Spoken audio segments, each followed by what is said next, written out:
Well, welcome everyone, and welcome to the fourth in the RSPB and BirdLife International Nature and Climate event series. These have been taking place this week in the context of the two international meetings planned for this year, one on climate in Glasgow in November and one on biodiversity in China. And at both of these, the global community has a critical opportunity to turn rhetoric into reality and deliver real action and progress in addressing the climate crisis and the biodiversity emergency. Today's event has been organised by RSPB Scotland with support from us at Link, and we're looking at what landscape scale projects and partnership working can deliver towards both these crises and towards the green recovery we hear so much about. We know that effectively protected, restored and managed natural landscapes have benefits for nature, the climate and for people. And large landscape scale partnership projects can totally transform a place by restoring habitats and safeguarding or enhancing sensitive species. Healthy ecosystems can turn carbon sinks into carbon stores. Restored wild places can become places of adventure, exploration and comfort to people. Landscape scale partnerships tackle both the nature and the climate crisis, but they require the ability to look not just 1 year, but many years into the future. They're a kind of collective vision for a better world. How can we support them? And how can we have more of them? Today, we're going to hear about successful partnerships that work at landscape scale, including Forsinard Flows, the Cairngorms Connect, and the Alliance for Scotland's Rainforest. And we'll hear what our panelists think successful partnerships can deliver for the nature and climate crises. We'll hear about what it takes to make effective and functional partnerships, including the challenges they face and the opportunities they generate. For me, today is about hearing real examples of what makes nature restoration succeed at scale and across Scotland, so that nature is restored, climate is stabilised, society continues to benefit from the amazing nature we have in Scotland, and future generations have the chance to share in that in real time, and not just through books and documentaries of the past. You can take part, post your question, reflection or example into the Zoom or YouTube chats, and we'll try and use that in our panel discussions. And we're also going to be doing some live tweeting using the hashtag #Don'tForgetNature. In a moment, our panelists are going to give us some thoughts on working at scale, both in terms of geography and in terms of working with others. But first, we'll kick off with a minute each for them to introduce themselves to you, who they are and what they do. And in one sentence, I've asked them if they could be granted one wish that would change the world, what would that be? And we'll start with Francesca.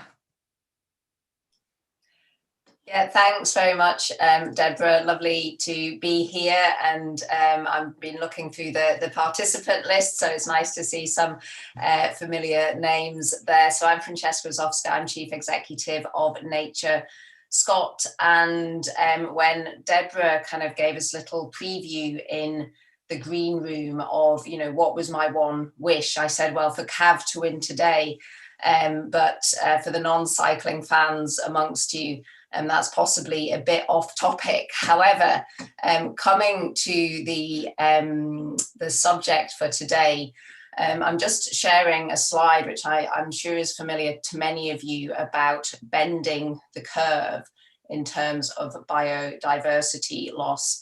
And what this shows is that if we continue as we are, even with the policies that we have in place, biodiversity loss, nature degradation will continue. If we increase our conservation efforts, this loss will slow, but we will still be in a perilous position, and that's the yellow line. And the green line to which we're aspiring is increased conservation efforts, more sustainable production, more sustainable consumption, and that is my one wish, that we can bend the curve. And I hope today we'll have a really good discussion on how we might do that and the role of landscape scale conservation as part of that. Thanks very much, Deborah. Thanks, Francesca. Gemma, can you introduce yourselves and tell us about your wish? I'm Gemma Campbell. I'm the Good Practice Manager with the Scottish Land Commission, working on land rights and responsibilities. I coordinate a programme of engagement, guidance and advice that supports key stakeholders across Scotland to strengthen their adoption of the land rights and responsibilities principles in their strategy and delivery. I am having a lot of difficulty narrowing this down to one wish that would change the world.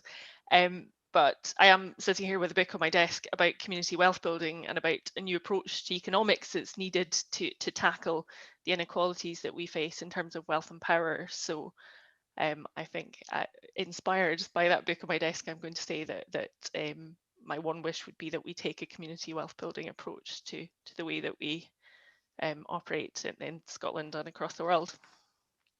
Brilliant. Thanks, Gemma. Ian, can you introduce yourself?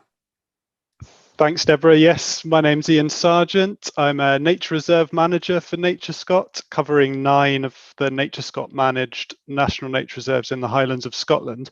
I'm actually here today representing Cairngorms Connect.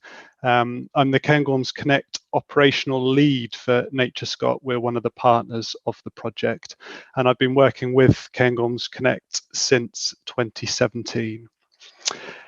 I'm also a cycling fan, so I would probably have to say that I'm keen for Cav to win as well. But to keep it sort of on topic, I would probably say that my wish would be for sort of broad scale ecological restoration. I think landscape scale partnerships have a real part to play in nature-based solutions. So that's what I suppose what today is all about, but it's something that I'm very interested in. Great, thanks, Ian. Julie, could you introduce yourself? Hi, thanks, Deborah. So I'm Julie Stoneman. I work for Plant Life Scotland. My job title is a great one. It's called Saving Scotland's Rainforest Project Manager. So my role is about driving forward the collaborative strategy of the Alliance for Scotland's Rainforest, which I'll talk about later on. But that's a voluntary partnership of about 23 organisations that all want to work together to help Scotland's rainforest thrive once again. I had no idea who Cav was. I had no interest in cycling, so I can't say that would be my wish. I think, yeah, trying to keep it on topic again. I'd say one of the biggest surprises I've had in my role, which I've only been doing for about 18 months, is just how under-recognised this amazing habitat called Scotland's rainforest is. So my wish would be for everybody in Scotland to go and visit the rainforest and understand why it's so important that we need to restore it for the future. Great, thank you. And we're also hoping to be joined by Joe Perry, who works for Highland Council on the Flows to the Future project, but he's having a few technical issues, so we won't get to hear his wish, but he is I'm sorry, I have just managed to log in just through my phone while I wrestle with my laptop. I'm afraid it's a Highland Council laptop and it's not keen on Zoom, but I can introduce myself just on my phone if that's all right. Please do. So I've asked the panel to give a sentence on who they are, what they do, and what your one wish would be to change the world. So my name's Joe Perry and I'm the Climate Change Coordinator for the Highland Council. And I think maybe as the only English person interviewed so far, I think one wish, which is not cycling related, would be for the Euros this weekend, for another non-related one. But having worked on a number of peatland projects up in the far north, up in Caithness and Sutherland, I think it would probably be that the power of peatlands was understood in the public in the same way that people recognise the power of woodlands and tree planting. Great, thank you. That's some great wishes to structure our conversation going forward.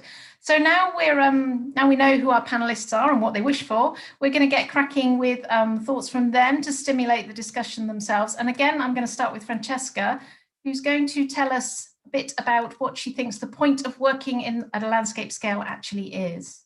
Francesca, back to you.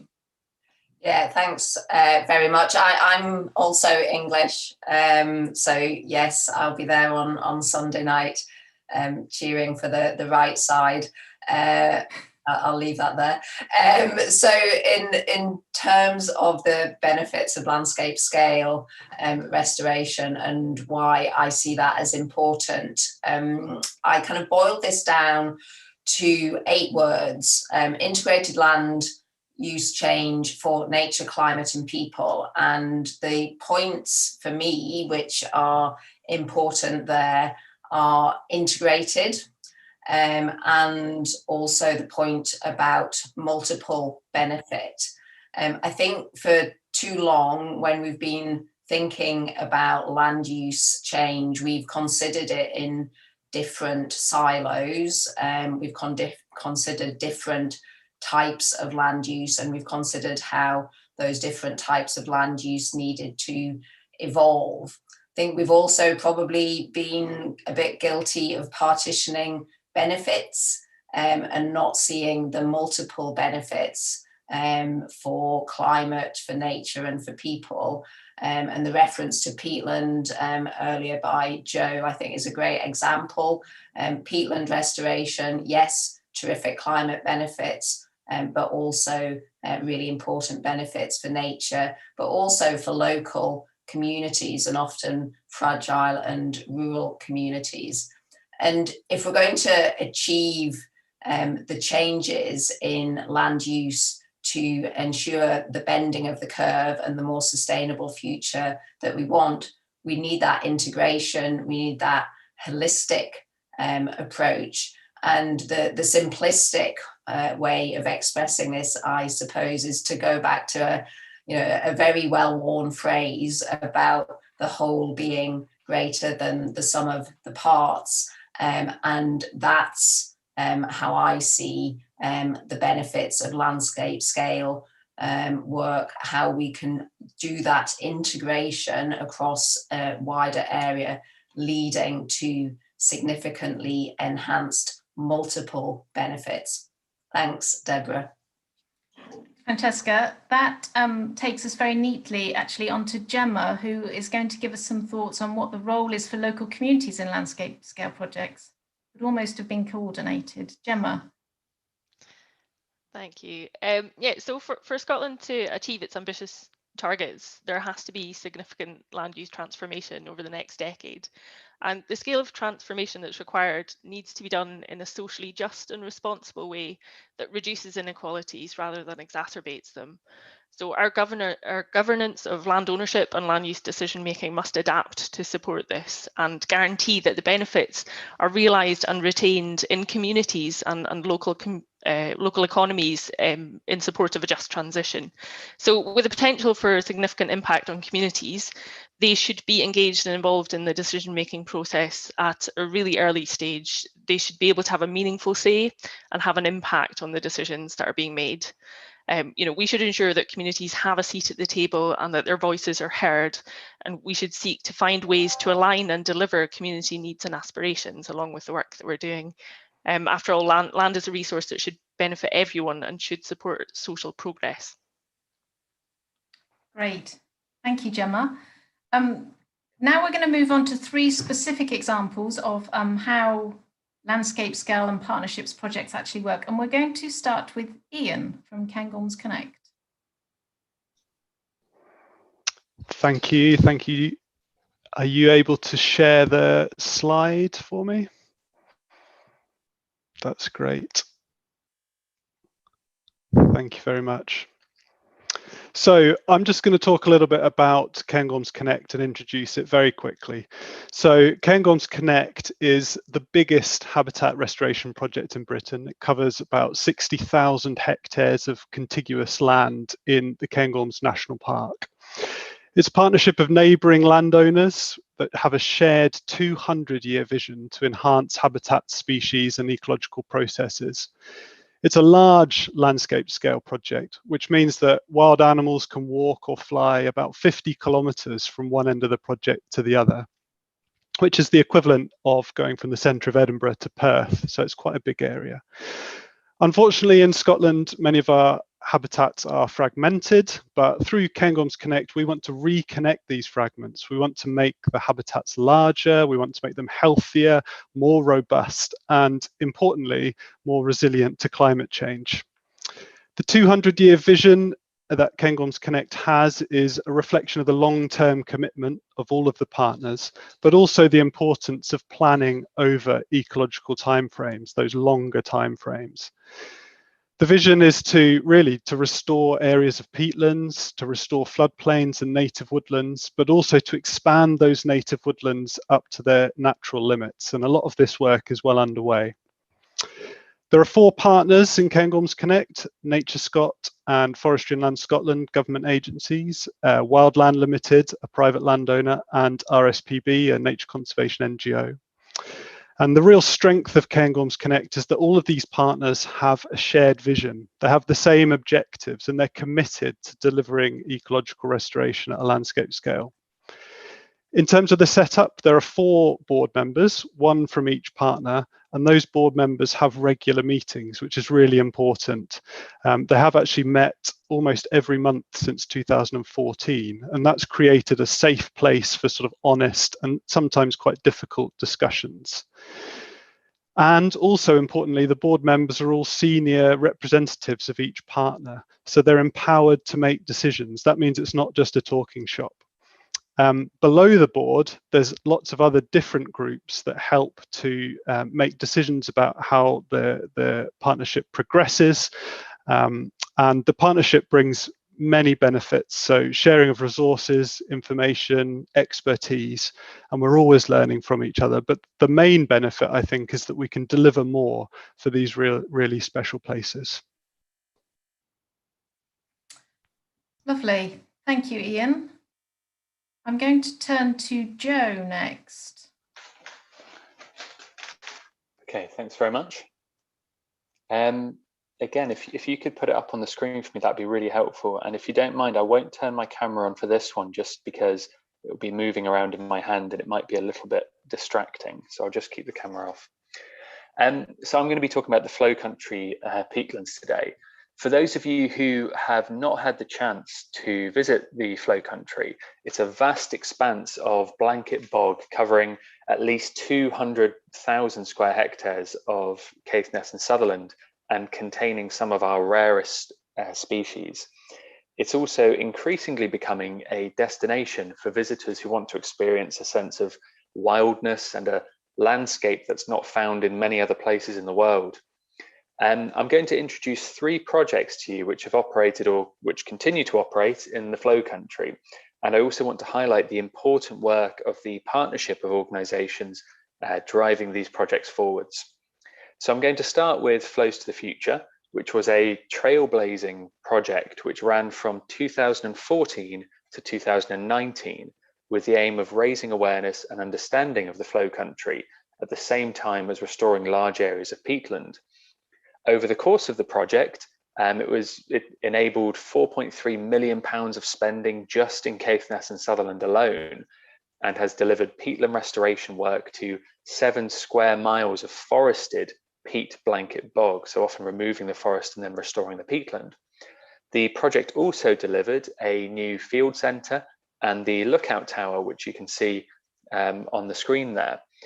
It's also delivered roadside interpretation, new displays in local museums, community and school events, and 25.1 paid staff positions in one of the least densely populated regions in Western Europe. The Flow Country is widely considered the best example of blanket bog habitat anywhere in the world, which is why it is currently being considered for World Heritage Site status and has been for over 20 years. In early 2020, following years of community consultation and technical report writing, we were really pleased when the UK government moved the Flow Country to the top of our national tentative list, which gives us the chance to submit a full nomination to UNESCO for World Heritage Site status, which we intend to do over the next 12 to 18 months. And this will be in combination with more community consultation and awareness raising events.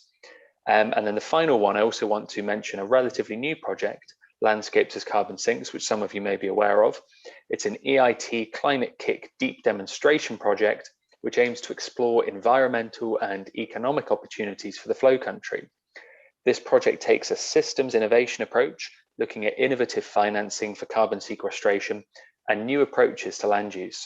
We're working on this project in partnership with Edinburgh University and several European partners whose experience in creating landscape partnerships and plans has been indispensable.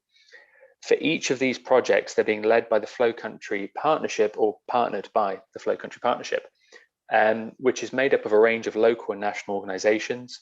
The partnership's fantastic. It can draw on world-class peatland experts, well-resourced public bodies, and well-connected community groups in the hope of achieving outcomes that benefit both the people and nature.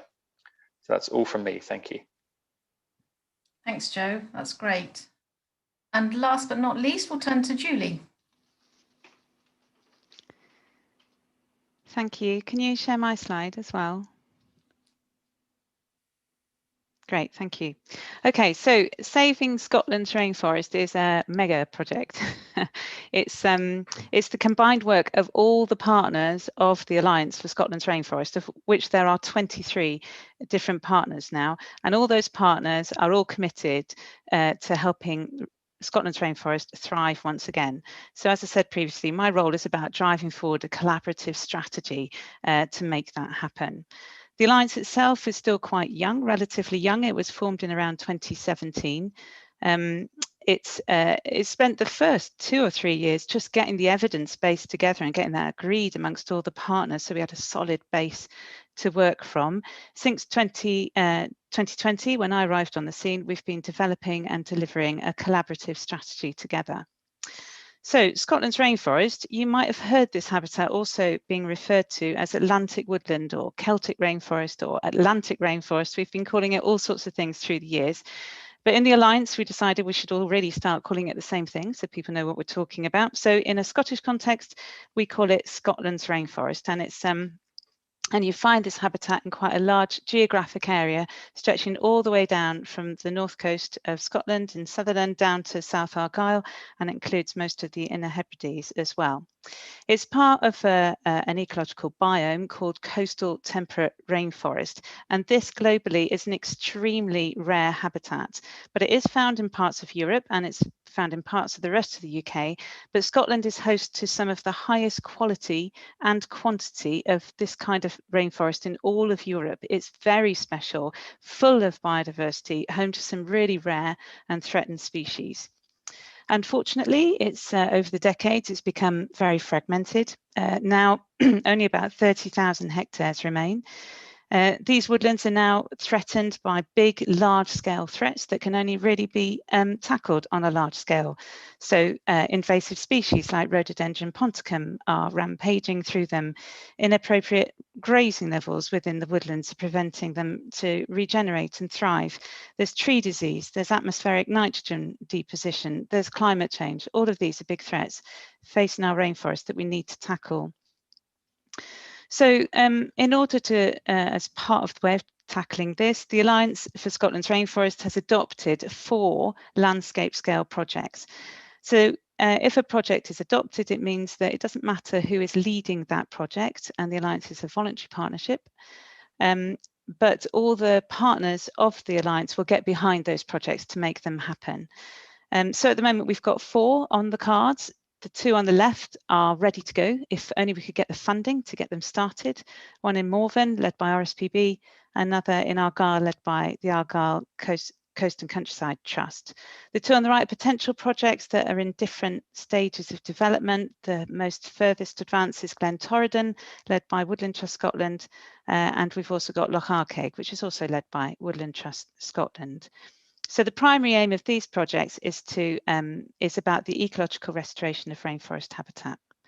So these landscape scale projects in themselves are big and ambitious, and we need a lot of funding, a lot of time, and a lot of collaboration to make them happen. But we won't save Scotland's rainforest through landscape scale projects alone. There's a lot of land between them that hold rainforest habitat. So we need to work across the zone, enabling landowners between these sites to look after their own rainforest. So the Alliance again works collaboratively to find solutions to make that happen. So our goal is that by 2045, all of Scotland's core rainforest has been restored to good ecological condition, and that we've connected and expanded these fragments of rainforest that are remaining to double its size, so we can ensure the future of this habitat and all the benefits that comes with it is secured for generations to come. Thank you. Lovely. Thank you all. So that's kick-started our discussion. We're going to move on to some questions now, and we've got one in true Blue Peter style that we prepared earlier. So we'll kick off with that, but do please keep adding your questions and thoughts and examples to the chat box, and then we'll start to incorporate those as we go. So Francesca has given us a kind of direction to travel in terms of integrated land use change for conservation and people, looking at multiple benefits for all.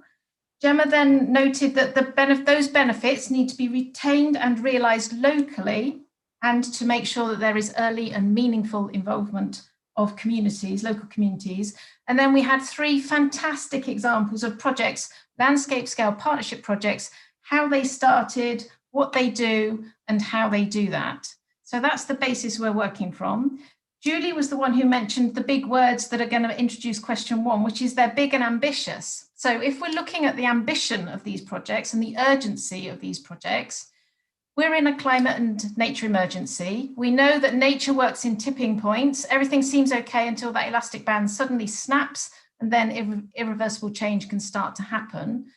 So given that, we're going to start off with the first question to the panel. What's the single most important action now to deliver real progress towards limiting global warming and halting biodiversity loss? So, Francesca, would you like to go first? Sorry, I keep picking on you. Yeah, you do keep picking on me, right? Somebody else can go first next time. Okay. But the beauty, actually, of me going first this time is I'm probably going to say something that most of the people might say, so I get to say it first, which is, and it links back to something Joe said. At the moment, we have land which actually is a net emitter. So if you look at degraded peatlands in Scotland, actually, they're emitting probably as much carbon dioxide in a year as Longannet used to, which is an incredible statistic. So turning that round and turning our kind of degraded peatlands, but also not just peatland, disturbed soils, from net emitters to net sequesters of carbon, I think is, in terms of that ticking clock that you mentioned, Deborah, is really important. The other just additional, or building on that point, peatland is really important, and we know why it's important, and, great to hear from Joe about that, in terms of the fantastic resource that Scotland has. But I would like us, and I think we've got the perfect opportunity to do this as we think about nature-based solutions, as we look at the carbon inventory, as we think about COP15 and COP26, to go beyond trees and peat in relation to nature-based solutions and our soil health, and the need to ensure that our marine sediments remain as carbon stores, strike me as equally important. The science is probably less understood, so we maybe need to do more on that, but I would like to see, and I think this is urgent, a wider investigation and a wider recognition of all nature-based solutions, and again, for the multiple benefits of nature, climate and people. Thank you. I hope I've given other members of the panel something to say. Thanks, Francesca. Gemma, would you like to come in with your perspective on this question?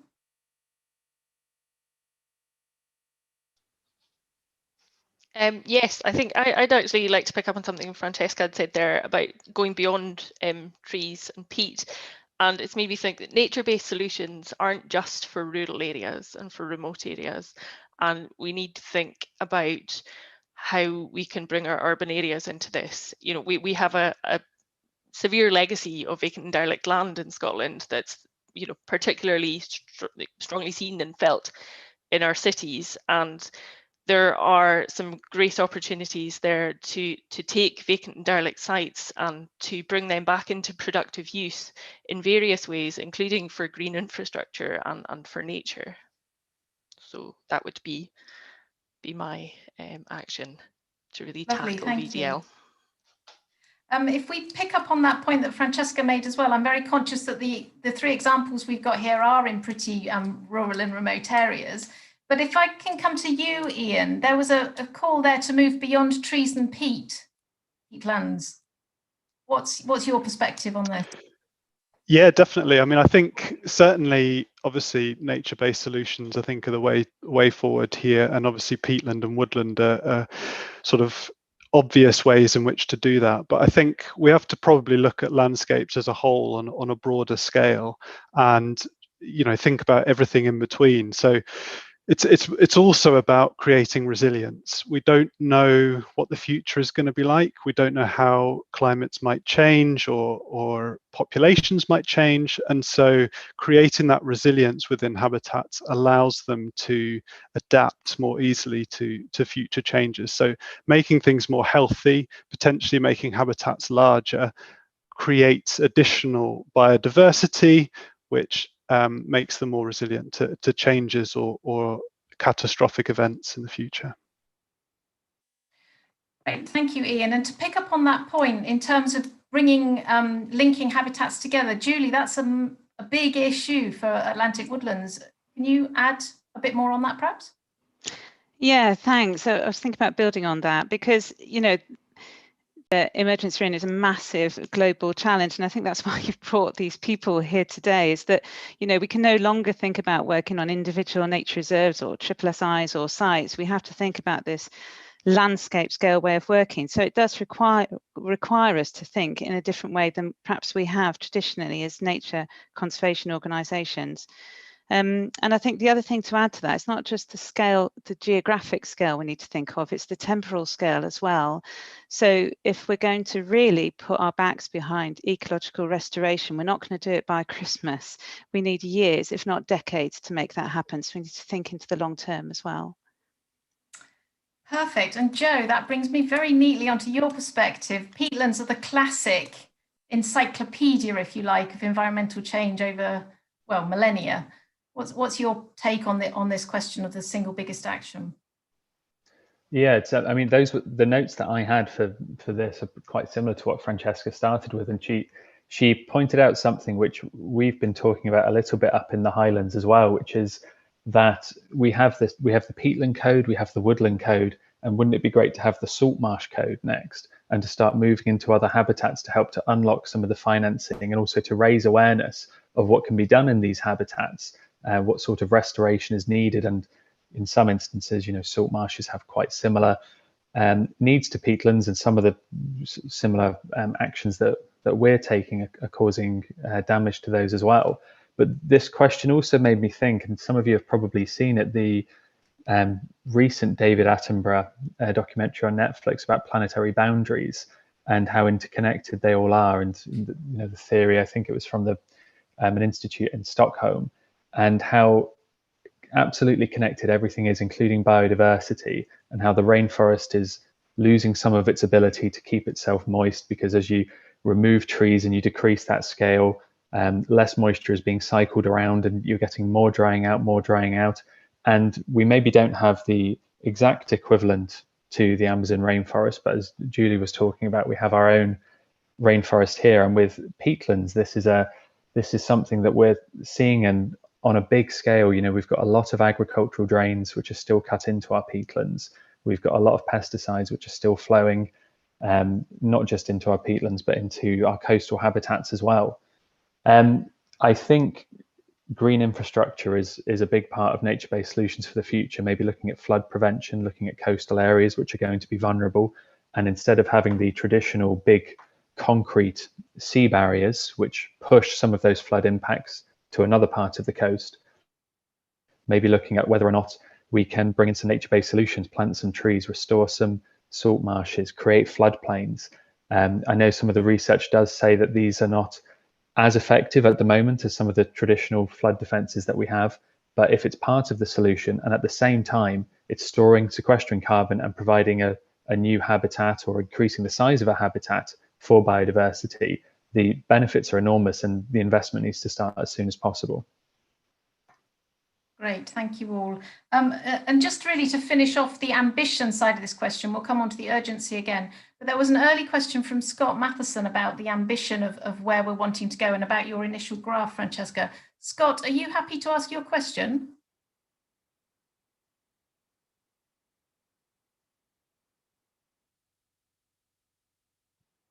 If not, I can ask it. Okay, I'll just dive in. So Scott was asking, he was looking at the graph that you showed right at the beginning, Francesca, when you were talking about bending the curve.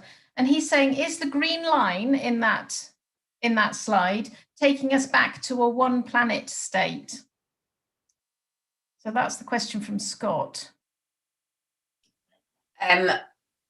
If by a one planet state, we mean kind of a planet that will sustain kind of life on Earth rather than, I think the kind of multiple at the moment is around 3, and that links to obviously the kind of move the date campaign as well, which is a similar point about how we're kind of absorbing planetary resources. To be honest, I don't know. I don't know if that's a representation of a one planet approach, and whether the date shift would be to the 31st of December, but can certainly look into that. Okay, lovely, thank you. There was a question from Bruce as well, Bruce Wilson, about the urgency side of things. So we're going to just come back to that. Bruce is asking, well, Bruce says, I don't think we have anywhere near enough urgency.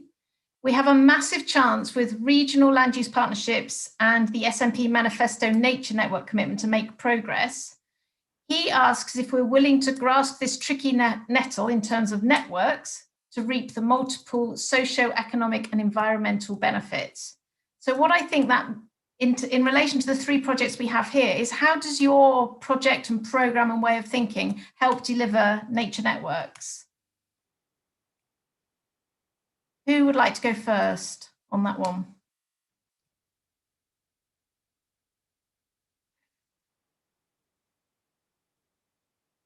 Stunned silence. So I'll say something. Sorry, I'm happy to go Joe, first. Go on, Francesca. I was going to say I just couldn't see the button to raise my hand. I was looking to see if I could find it. All right, just shout out, Joe.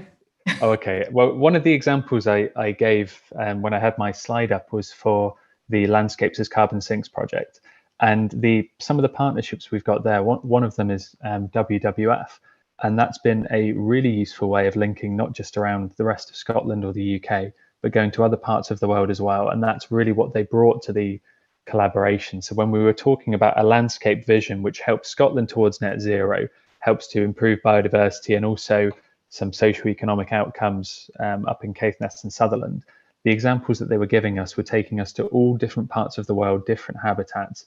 And I think learning from the work that's going on elsewhere, and there are so many people in similar job positions to us in other countries speaking other languages, and there's so much being learnt around the world that it's difficult to bring that all together.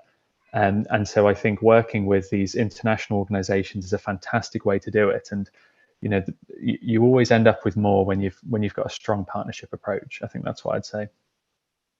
Great, thank you. And Gemma, when it comes to regional land use partnerships, that was one part of Bruce's solution to this, if you like. What's the role, do you think, for them and nature in building nature networks and helping to deliver them?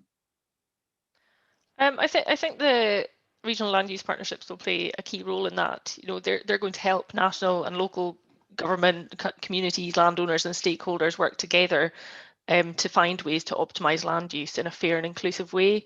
So they're going to consider local and national objectives, and they're going to support the journey to net zero. So I think they have got a really important role to play. Obviously, we've made recommendations to the Scottish Government on those, and the pilot areas have been identified. So we're going to, over the next year or two, start to see the lessons that are coming out of those. So I think there is a really, really important role, and it's going to be great to see those expand in years to come. Great, and see the match between where the geographic spread of these programs and partnerships that are happening in terms of nature restoration. That'll be really a good way to grasp the nettle, as Bruce puts it.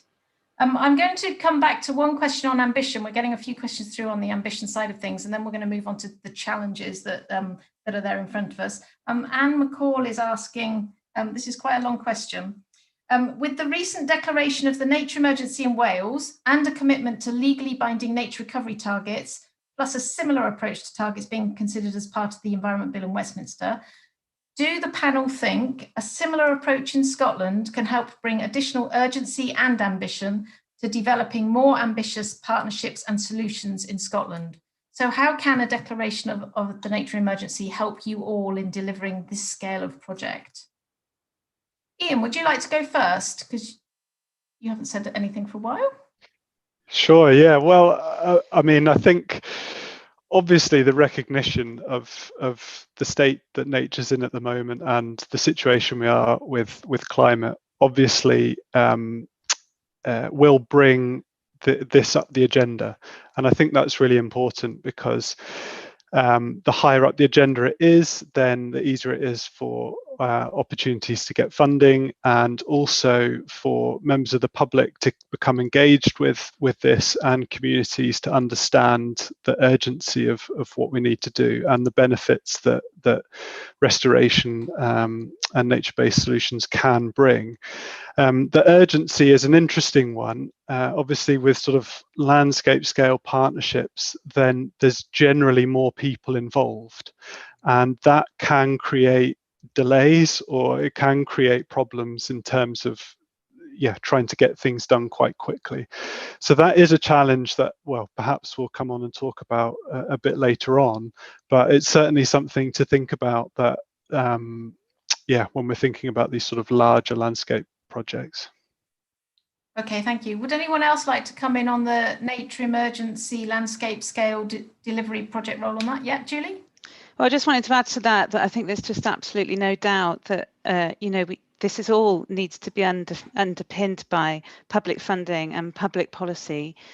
So on the Alliance for Scotland's Rainforest, we're very fortunate, I think, to have statutory bodies on the Alliance, and their land managers, their advisors and their policymakers. But it's another aspect of collaborative working that we need to build in to make sure that we're all working collaboratively across the landscape to make this happen, bring in all our expertise, experience and power into making ecological restoration happen. Great, thank you. We do have a couple of questions on the challenges, so let's explore some of those now. If large-scale projects are part of the solution, what are the main challenges in setting them up successfully? And we do have a supplementary question from Mark Day, asking, this is a bit more detail, what type of formal signed agreement underpins each one, and what challenges have they found tests the most? Julie, do you want to kick off? Well, in terms of challenges, I think at the moment, the way we're looking at it, it's all about money. There is intense competition for funding pots, and the funding pots that you need for landscape scale restoration are multi-year, multi-million projects, which aren't just shovel-ready capital projects. They are things that we need that development built into them and a legacy built into them. So they're complex projects that need the funding to match. So we, the Alliance partners, have applied for 3 sets of big pots in the last year and have failed on all counts.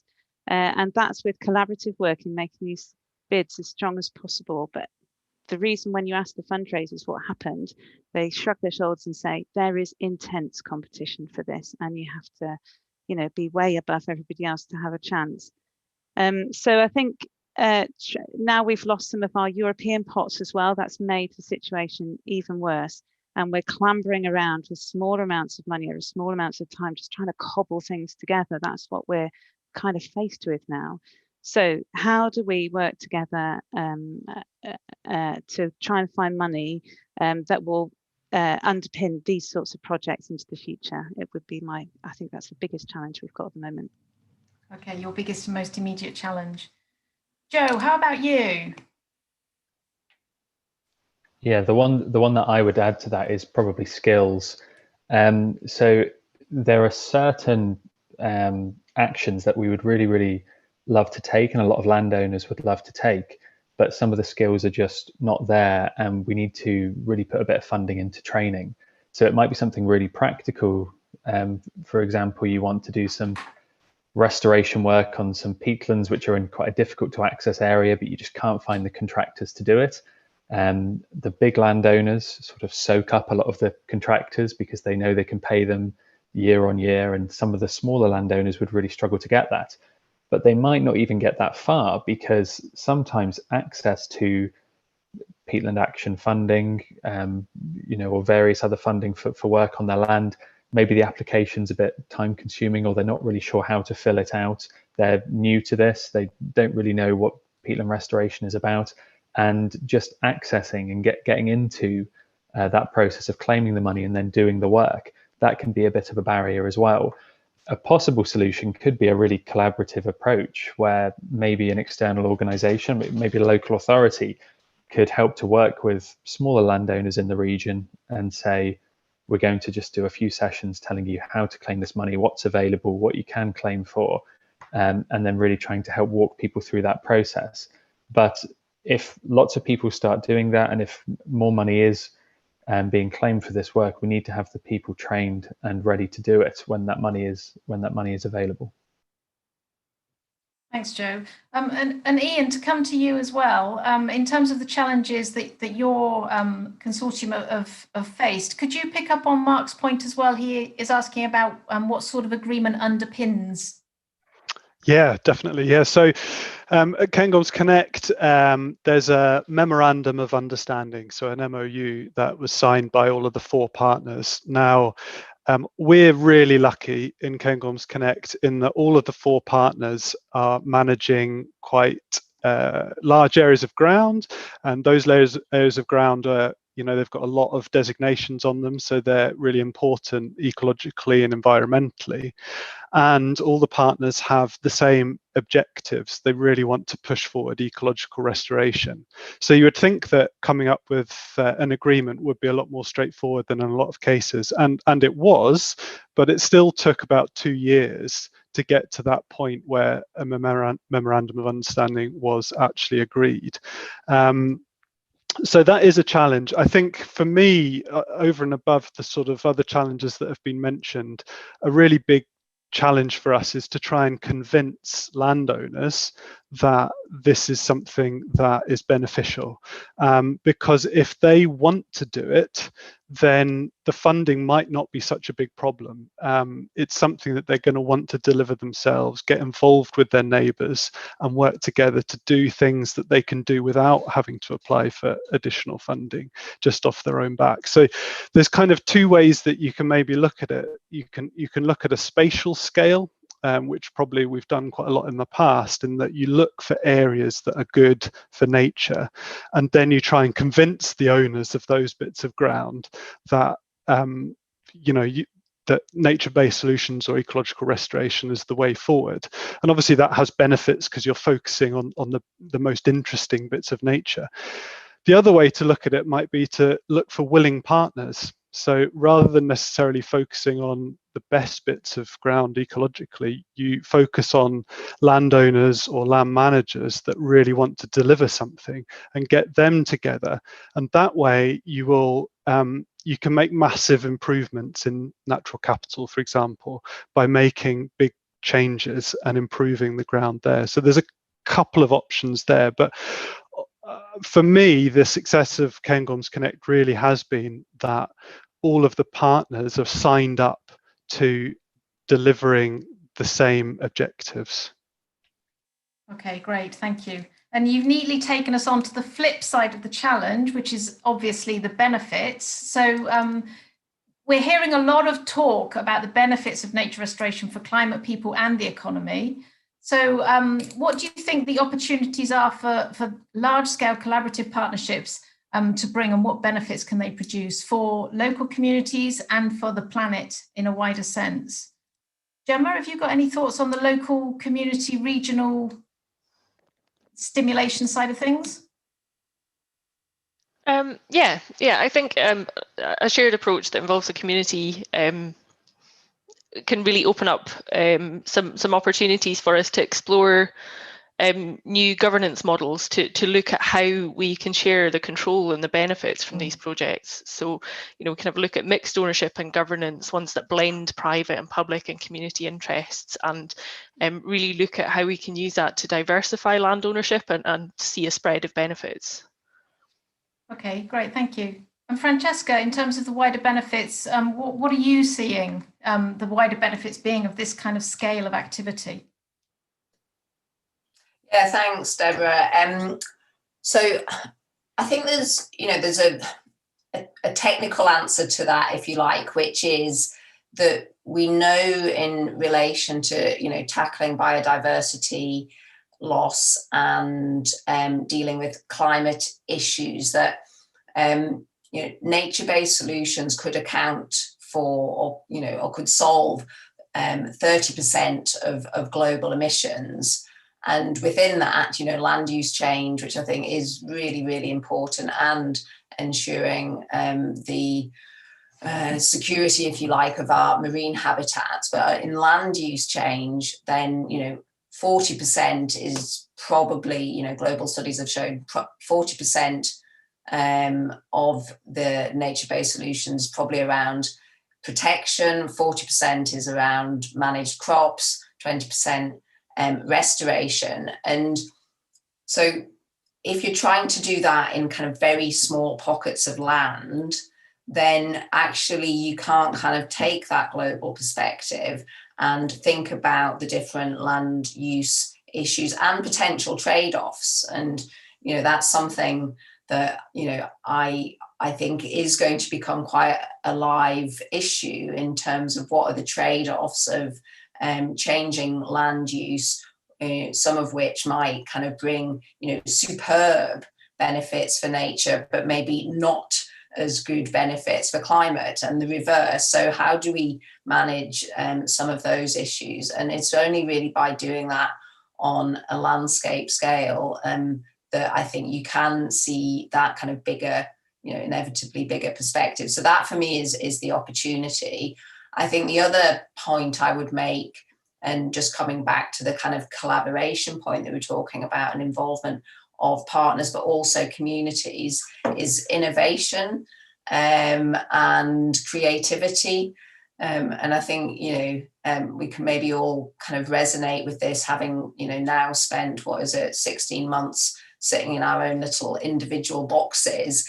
Actually, some of the kind of innovation and creativity that you need for transformational change comes with that kind of wider involvement. Now, how you quantify that, I don't know, but I do see examples like Cairngorms Connect, like some of the work that we've done, for example, on flood defences on the west coast of Scotland, where that partnership approach, and particularly involving the community, has led to innovative and natural solutions in the case of flood defences, rather than, hard engineering. So I think those benefits, that kind of wider perspective, looking at being able to kind of see some of the land use trade-offs, but also that inventiveness, innovation and creativity as, perhaps the bit of the fairy dust that comes in the collaboration process, is really important. Thanks. Thanks, Francesca. That is a nice way to. I'd like you all to kind of sum up. Really, I'm conscious that we've got 5 minutes left, but I want to give you all a final chance to say your final words. Really, and bringing us back to the fairy dust. What is the fairy dust? What do you see as the biggest opportunity over the next few months for Scotland to scale up nature restoration most effectively? What's your fairy dust tip? Joe, would you like to go first? Yeah, I just think maybe climate science awareness is a big one, and coming up to COP, I think a lot of people are going to learn something new, and I think that's probably the most important thing we can do. We're just in the process of putting all our councillors through an official climate science awareness training, and I think it's going to have a huge impact for the decisions that are being made, and COP might help us to do it on a national scale. So that's what I would say. Great, thank you. Climate awareness. Who would like to go next to add their sprinkle of fairy dust? I'm going to ask you all. So, Julie? I'll go first to try and beat the others. So I was just thinking about Francesca talking about us being locked up in our offices for 16 months and thinking about the green recovery. And I think we can link ecological restoration to green recovery. So if you think about restoration of Scotland's rainforest, that could generate lots of jobs of people restoring the rainforest, but also benefiting from it as well through local livelihoods, through tourism and venison and so on. So there's a lot to think about economically as well, the economic benefits of ecological restoration. Great, thank you. Gemma?